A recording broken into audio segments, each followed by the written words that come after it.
Oke, baiklah. Selamat pagi. Perkenalkan, nama saya Graciela Sofia Pinanung Siombing dengan NIM C1B02124.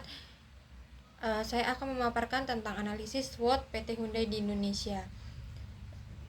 Baiklah, slide pertama, gambaran umum perusahaan. Lahir dari sebuah perusahaan konstruksi yang didirikan oleh Chen Juyung pada tahun 1947, Hyundai Motor Company atau HMC kini berkembang menjadi salah satu produsen mobil dunia asal Asia terbesar setelah Jepang.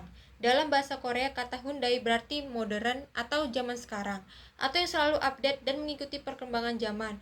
Hyundai menapakkan rodanya di Indonesia lewat agen tunggal pemegang mereknya, PT Citra Mobil Nasional atau CMN. Mobil Hyundai yang pertama kali diluncurkan adalah Elantra pada tahun 1995, yang merupakan mobil Korea pertama yang dipasarkan di Indonesia. Hasil rakitan pabrik Hyundai di Bekasi Barat. Sejak awal Hyundai Indonesia sudah mempunyai pabrik assembling dengan kapasitas produksi per tahun 10.000 unit untuk masa kerja satu shift. 1 tahun berikutnya, pada tahun 1996, Hyundai Indonesia merakit engine dan meluncurkannya pada pertengahan tahun menjelang Gaikindo Expo. Untuk melebarkan sayapnya, Hyundai Indonesia kemudian mendirikan perusahaan yang diberi nama PT Hyundai Mobil Indonesia. Sedangkan untuk perakitannya dipercaya kepada PT Hyundai Indonesia Motor menggantikan nama PT Citra Mobil Nasional. Slide kedua, visi dan misi.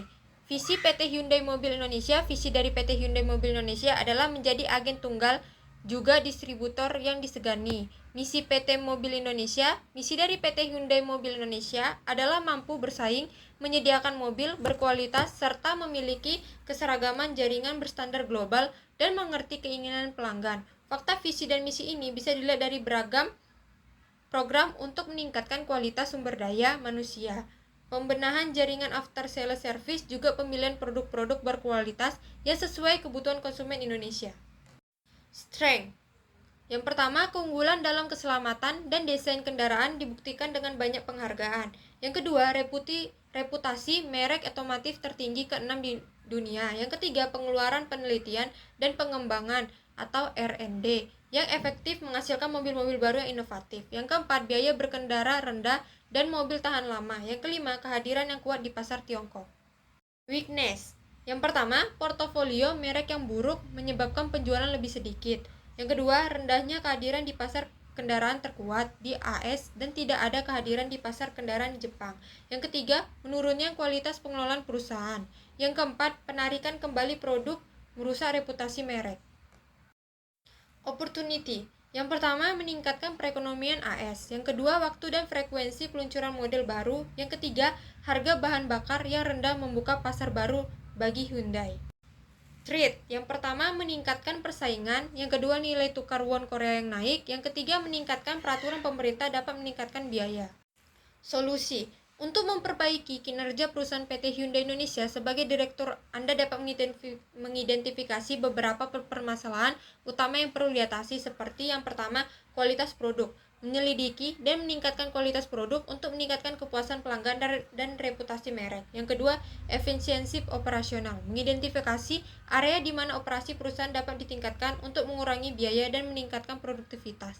Yang ketiga, pemasaran dan penjualan. Memperkuat strategi pemasaran dan penjualan untuk meningkatkan pangsa pasar dan meningkatkan penjualan. Solusi selanjutnya yang keempat, rantai pasokan.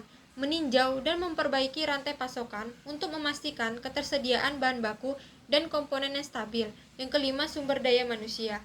Meningkatkan pelatihan dan pengembangan karyawan untuk meningkatkan keterampilan dan keterlibatan mereka. Yang keenam, inovasi produk. Mendorong inovasi produk untuk tetap bersaing di pasar yang terus berubah. Hanya itu saja yang saya sampaikan. Kurang lebihnya mohon dimaafkan. Saya ucapkan terima kasih.